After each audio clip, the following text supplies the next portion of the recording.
On today's show, the guys talk with Claude Charron, the Director of Education for the Conrad Foundation, about accomplishing innovative and entrepreneurial solutions with the Conrad Design Method. There's an East Initiative update, information on upcoming appearances, all of that and more up next on the EduTechGuys. You're listening to the EduTechGuys, EduTechGuys.com.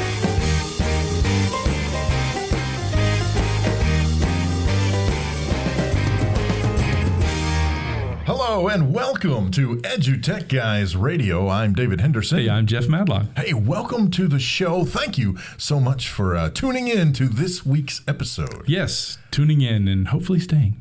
Don't forget to visit us on the web at www.edutechguys.com, or you can just go out to the Twitterverse, the Instagrams, the posts on the face places, and all that good stuff. You can find us at EduTechGuys. Just go to Google, type in EduTechGuys, and I promise you're going to find our sweet, good-looking, made-for-radio faces staring not back at you, but it'll be in a Bitmoji, which you'll like just as much. They're kind of staring in a cartoony style. You know, I'm starting to think it's getting a little bit spooky. Well, it's coming up on Halloween, so. Oh, maybe that fits actually perfectly. That's right. So, boo. Yeah. Hey, I did want to real quick. This just popped in my head. We were contacted by one of our listeners, downloaders. I don't know. What do you guys? One of you guys about a potential issue with our RSS feed. So just the easy way to fix that, if you are listening and you're not getting the regular updates, but you're clicking through on Twitter or Facebook or whatever, you can subscribe to us. Just go out to iTunes and look for EduTechGuys and find it and subscribe there, and that should get you updated and everything going. You do the same thing on Spotify, iHeartRadio, with a whole bunch of places. Google Play, yeah. And I like what you did there. To fix that problem, subscribe. Just saying, that's how you fix it. That is how you fix it. And that's our story, and we're sticking to it. That's right.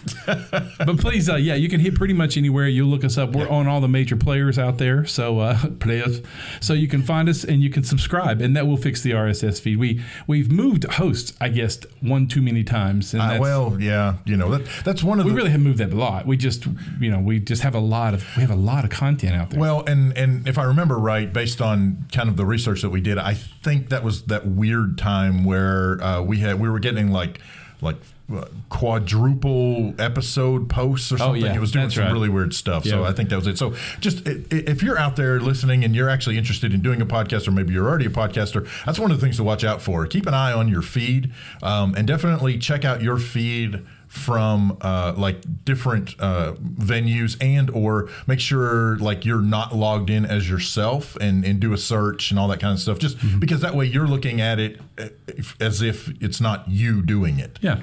So also along that same line, if you'd like to just put $10 in an envelope and send it to EduTechGuys, care of. No, I'm just kidding. I wasn't kidding. What are you talking about? What are you talking about? P.O. Box. We're doing really well. I'm only down to our 4th book of green stamps. That's right. The Amway sales are going well. What's your problem? That's right. All that facial cream. Wait, what, the EduTech Guys are a pyramid scheme? No, that can't be right. Hey, we got a great show for you today.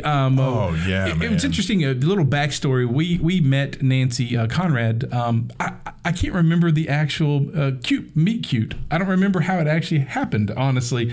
I just remember I think it was at FETC we met Nancy there. And she is a passionate, highly energetic, awesome person. Yes. I mean, she just can, and then we found out about the Conrad Challenge through her, and then we realized, wow, that's a really big deal. I mean, they're doing some amazing stuff for kids, and we've just kind of had a really neat partnership with them that's been, I think, beneficial both ways. I mean, we've learned a lot, and we've done a lot for them. They've done a lot for us, and this week we got to meet Claude Charron. Yeah, and so it's going to be a really great interview. I think you'll have a really great time listening to it.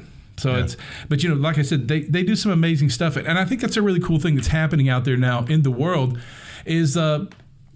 Organizations are realizing that it's not just about making a buck. It's just not about pushing a certain idea. It's helping kids get a good education.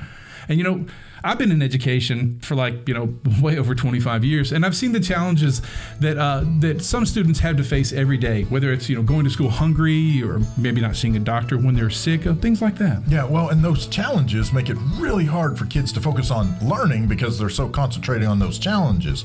But thankfully, Concordia University in Portland is leading the way with their 3 to PhD program. It helps combat student fears, freeing them to pursue their highest dreams. That's right. And they're pretty much revolutionizing education by creating a holistic model that provides groceries and healthcare and even clothing to students right there on campus, helping them to thrive and helping our communities strengthen and grow. Yeah, exactly. Concordia's College of Education offers online and on-campus programs where students have the opportunity to learn about a more compassionate approach to education and to see how nurturing the whole student can lead to amazing things. You know what? So if you want to learn more about how you can help students conquer their monsters and achieve their highest dreams, you can visit cu-portland.edu/let's conquer. That's cu-portland.edu/let's conquer. #nurture, educate, grow.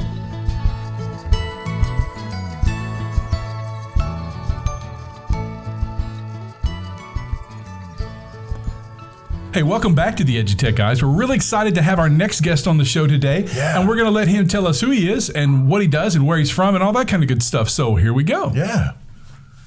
Yes, thank you very much. My name is Claude Charron. I'm the Director of Education and Professional Development for the Conrad Foundation, which is a global competition worldwide that takes students from an idea all the way to a presentable prototype, and you get to present in front of astronauts. How cool is that? That is very cool. Yeah, so you go through the process. So my role is to assist, help, and facilitate the process. So I work with teams from China, Australia, Germany, Nigeria, and sometimes they need a little bit of guidance, help, suggestions, everything from patent pendings to what is a prototype. So my role is to help facilitate, but never tell them what to do. So I've been an educator for 25 years. I'm a department chair of a computer science, engineering, and biomedical wing in Miami, Florida. However, my main role is with the Conrad Foundation, and the reason for that is I participated 6 out of 8 years, and we were privileged to acquire seed money where many of our projects are actually in developing countries. For example, we have a water system that's in 7 different countries that purifies water. We have energy systems that work at the local zoo that takes manure into usable energy. And so we have a great passion for empowering kids today and not waiting for them to finish college or getting around to it later. So that's where the Conrad Foundation comes in. And the Conrad Foundation is sponsors a competition called the Conrad Challenge. Sponsors being the Foundation for Smoke-Free World, Dell Technologies, as well as smart technologies that enable us to really reach out to student teams around the world. So we're really excited about being able to engage kids and help them become entrepreneur and innovators. Yeah, that is so cool. We actually learned about the Conrad Challenge, I guess, a couple of years ago now.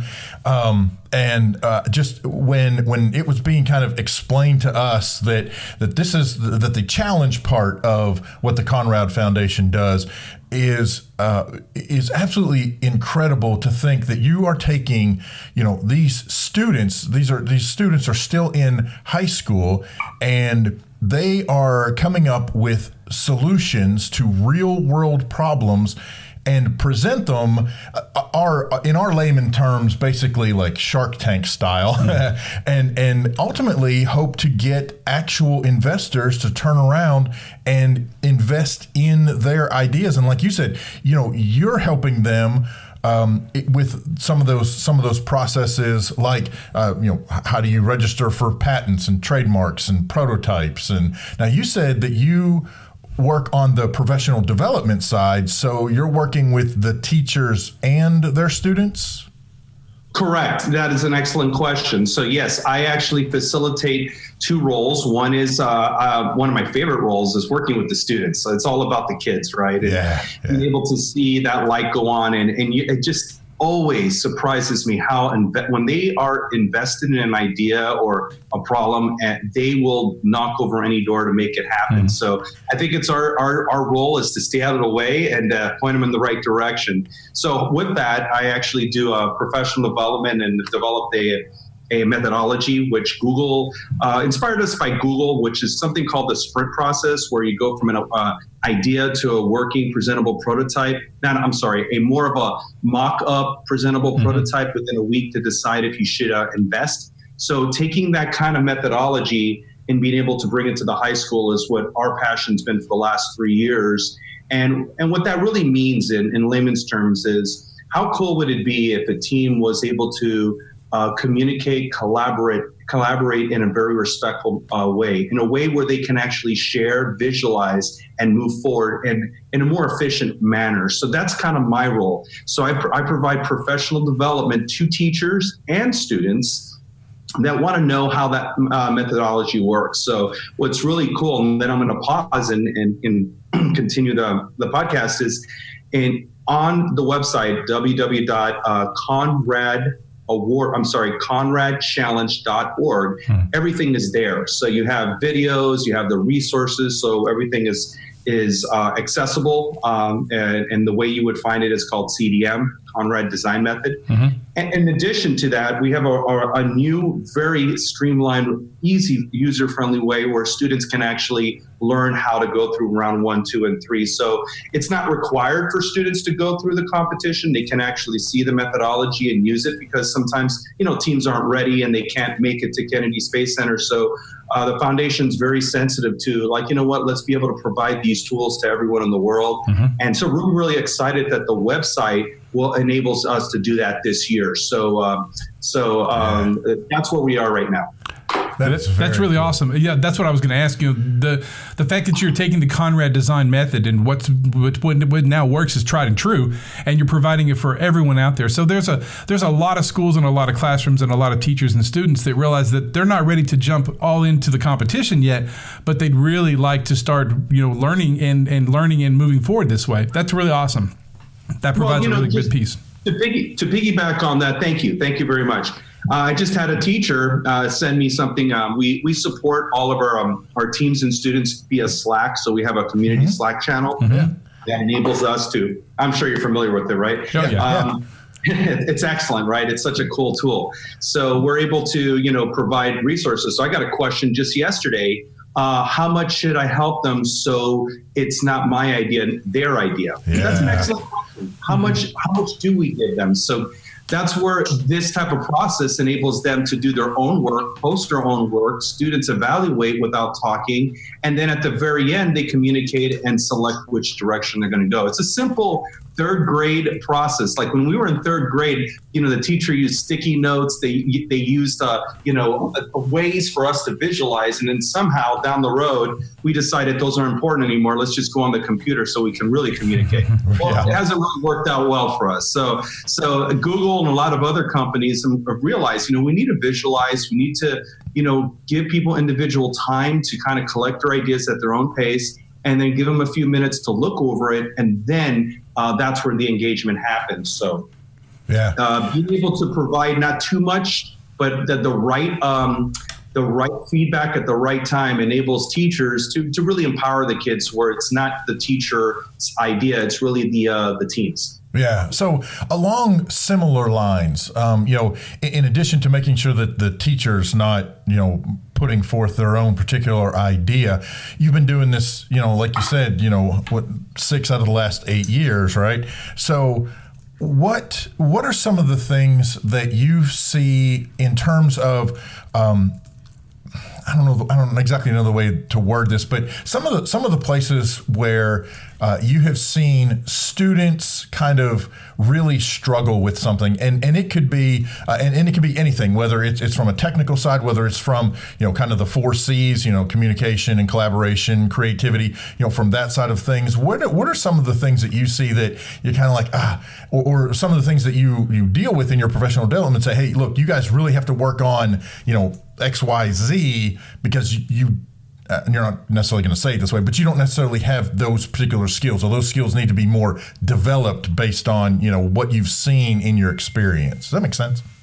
That's an excellent question. I'm so happy you addressed that. So it's two main reasons. Number one, the empathy with the project. What measurable difference is this project going to make, opposed to, I want another cup holder that can help me with my car. It has to be something that is impactful, something to interest the kids for an extended period of time. And this is going to sound funny. It's got to be challenging. Yes. I think when it's challenging, it inspires, right? Like when it's, real easy, it's kind of been out there where we're just adding something different. It really doesn't really, promote a lot of interest. But to on your question, the biggest problem teams have in getting stuck is not really the building. It's not the design. It's skipping steps. They truly do not understand the problem. So, if you're looking at it, Einstein has a famous quote, if he had, I'm going to butcher this, but he had 60 minutes, right, to think about a problem, he would spend 55 minutes thinking about it and then 5 minutes solving it. And I cannot begin to tell you how important it is to frame the problem, understand who you're making this for, interviews, more interviews. And when you think you're done, you put another 100 hours. I mean, it's really that involved. And so once you really, really understand the problem, now you're able to set up, okay, let's see what's out there, prior solutions, let's design. And then from my experience, kids don't really, once they understand the problem so well, nothing can stop them. It's like a freight train. But when they're not clear on what the problem is, who, when, where, and they can't justify, they just think it's a problem, that's where they falter. That's where they don't know where to go, because they really don't understand. And the worst part, they think everything's been invented. Yeah. Because they don't know what they're trying to do. So I'll pause there. Well, I think that you hit a really good point there. We do that as adults all the time. We second guess ourselves. We short guess ourselves, thinking that, someone's already thought of this idea. Someone's already done that. And I bet that was so. Can you talk a little bit about when you were designing the Conrad design method, attacking those questions, building it, spending your time on the questions before the answers? And in the design method, I'm sure it's an ongoing living document or living piece, isn't it? It's continually growing. Well, you guys have done this before. Honestly, these questions are right on, okay? And it's like if we talked for hours prior and we didn't. Right. So, two things. Excellent question. So two things. There's something called a design brief that is standard. It's usually a standard document that engineers use. And it's basically a document that within a very short passage, and then you usually have like 4 constraints or things that this design, whatever you're trying to do, needs to be able to do. And that's formed by the end users, their target market, by your surveys, and it's an ongoing changing document. So I'll give you a specific example. Our water system had to be able to be sustainable without the use of external energy. It had to be able to filter out 99.7% of the water, it had to be portable, couldn't be used without there was no tools. They had to assemble it by themselves. So now when you start looking at that, okay, what's out there that does that?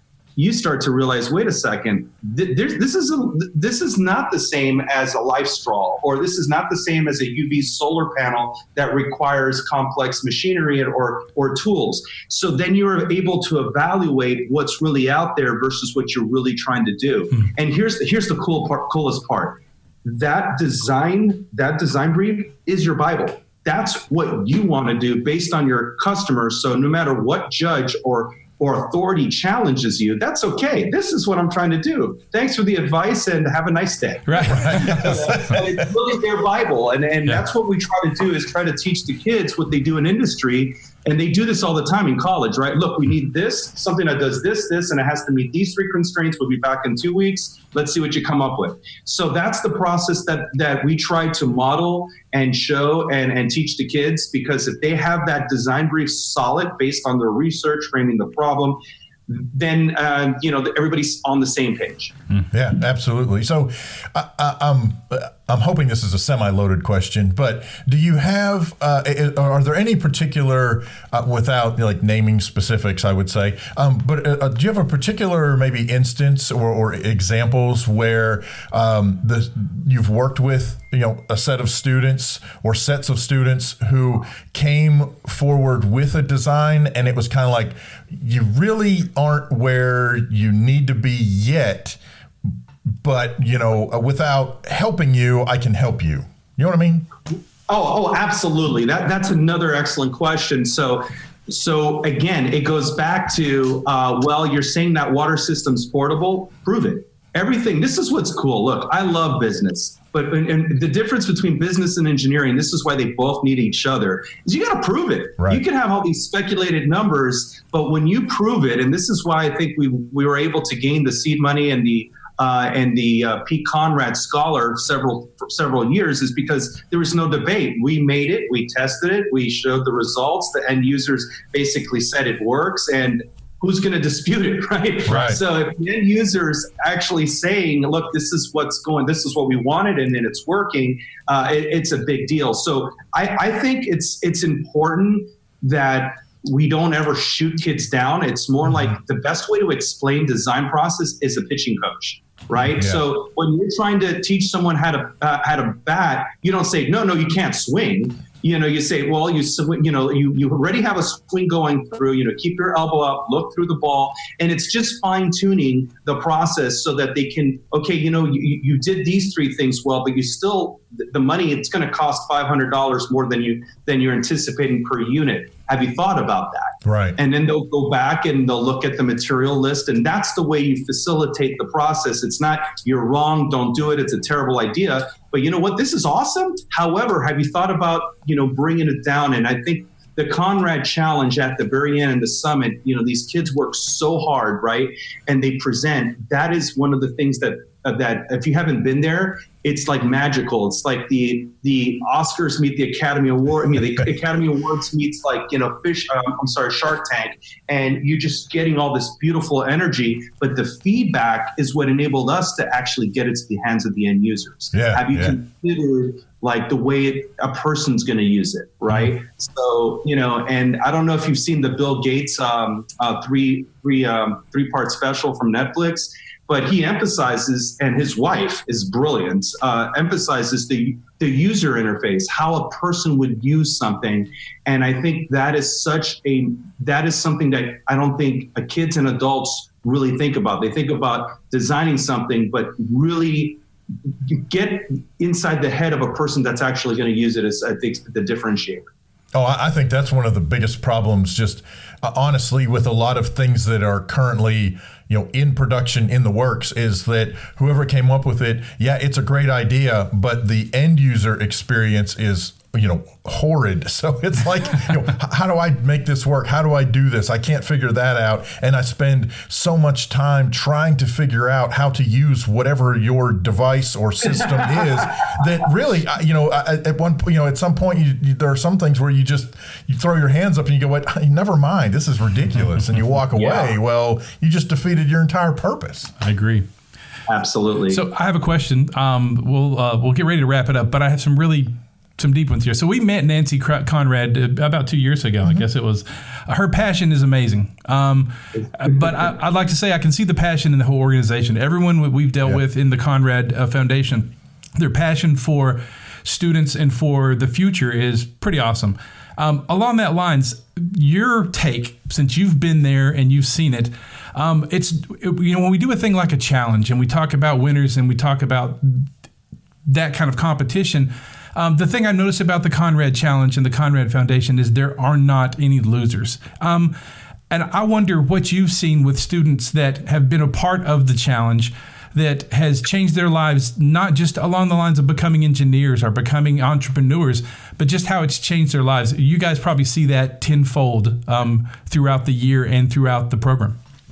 Well, again, thank you so much for the question. So there's two things there. I have two hats, right? The first hat is you're absolutely right. I've been so privileged to know what the kids are doing now. It goes back to the process and learning that, a good project's going to take many hours, and you're you're gonna have to persevere, and there's no other way around it. You have to go through the fire, and you have to learn how to become a problem solver and be able to not, when something happens, ask the right questions. That's the key. Know what you don't know, and then being able to keep going forward. So yes, to answer the question, I mean, we just don't have enough time to go through all the cases. Right. I will throw a number at you, being a teacher, and I've been privileged where I'm at. I follow 600 of my former students that have gone through this process, and 510 of them are STEM professionals. Wow. So you're talking about engineers, doctors, people that are, and they always like, thank you so much for the experience. They give back. They talk to the kids about, look, when you're not there, you got to keep going through it and ask the right questions. So it's a beautiful culture, and you're so correct. There is no losers. You lose when you settle, when you stop. And the biggest challenge that we haven't touched on is, how do you work with the team? Right? We haven't even touched that. That's the hardest thing. Everything else is the next thing, right? Framing a problem is actually easy compared to being able, to work together. I mean, so that's the biggest challenge I think a coach has, is how do you get the best out of your team, and how do you get them to respect each other and define the roles that is best for the team. So maybe we'll do that the next time. I was going to say, you just defined the next episode. Yeah, so that's right. we'll definitely have to follow. We're just going to talk about group participation and working with the group and the team effort. That's a great one, and how the Conrad Challenge promotes that and encourages that. That's a great idea. Absolutely. Yes, definitely. Absolutely.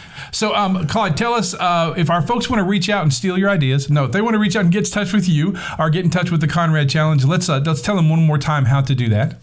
Absolutely. Okay. So there's two things going on. So the best place is the ConradChallenge.org website. You have two pieces of two things going on. You have the Conrad Challenge, which is around 1, 2, and 3, and there's plenty of time to go in and decide and what you want to do. That's on the website, and also on the website is the platform that assists new teams, and going through the process.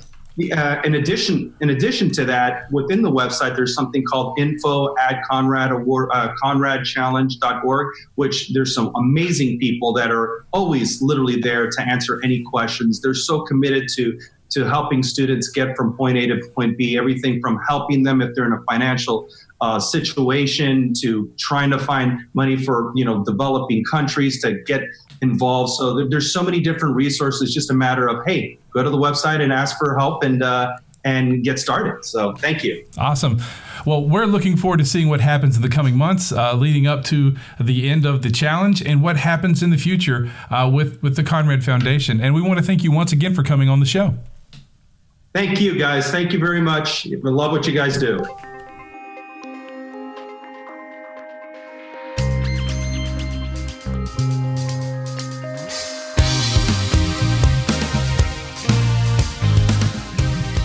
Speaking of the Conrad Challenge invites teams of 2 to 5 students between the ages of 13 to 18 to innovate new products and services that address global challenges in any of 6 categories. There's aerospace and aviation, cyber technology and security, energy and environment, health and nutrition, smoke-free world, and transforming education with technology.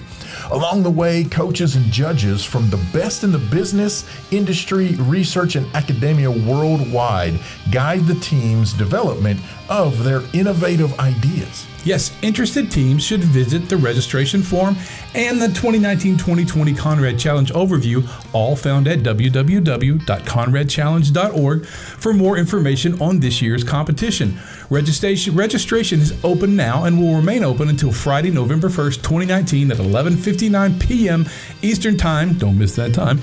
Expert judges will then select teams in each challenge category who will advance to develop comprehensive business plans for their innovation in round 2 of the competition. In the long run, you could end up at Kennedy Space Center. Yes, how awesome is that? Pretty awesome stuff. So don't forget to check it out, www.conradchallenge.org.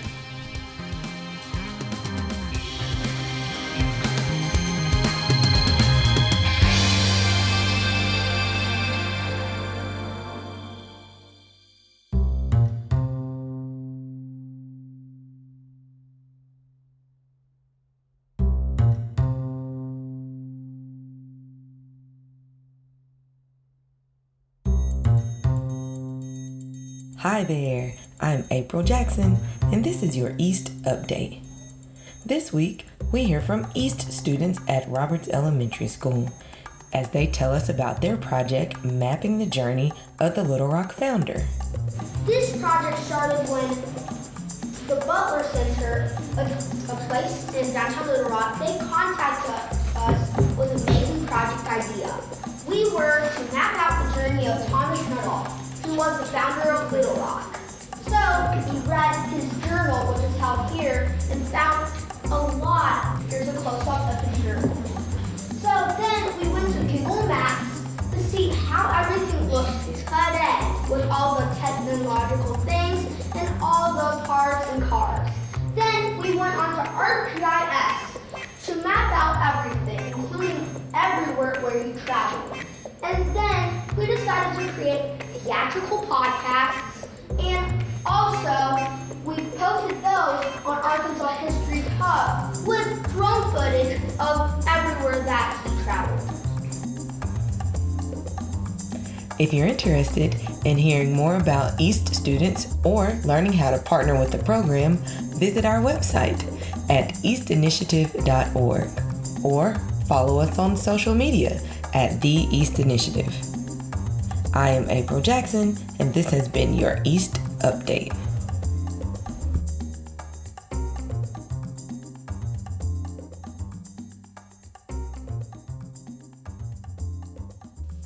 Oh, thank you so much to the East Initiative for dropping us the weekly update and sharing the really cool stuff that East is doing. You know, it's like a powerhouse show this week. You know, we've got East and we've got the Conrad Challenge. And I mean, you know, it's like boom, boom, boom, boom. That's amazing. And yeah, really big thanks to East. And it's funny, I think that's why we embrace the Conrad Challenge so much, is because East to us is our Conrad Challenge. Yeah, it's like our version of that. I'm not taking anything away from Conrad, but I'm just saying, you know, hey, we've known about East for a long time. And, you know, this is just an extension of, you know, helping East. And now that they're kind of partnering, which they are. Right, yeah. Oh, my gosh. Well, I mean, I'm just going to say it this way.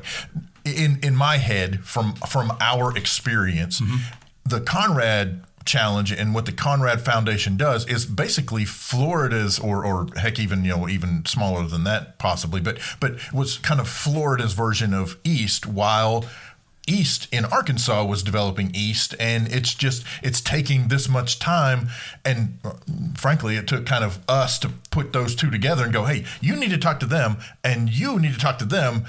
Let's make this happen. Yeah. I kind of do want to say we kind of, helped to maybe possibly facilitate that. We nudged that along. So secretly with our powers. Only if it works. If it fails miserably, we had nothing to do with it. We don't know what you're talking about. What? Can we delete this part? Beep, beep. So if they come looking for us, we're going to be hiding somewhere. But you know where we're not going to be hiding?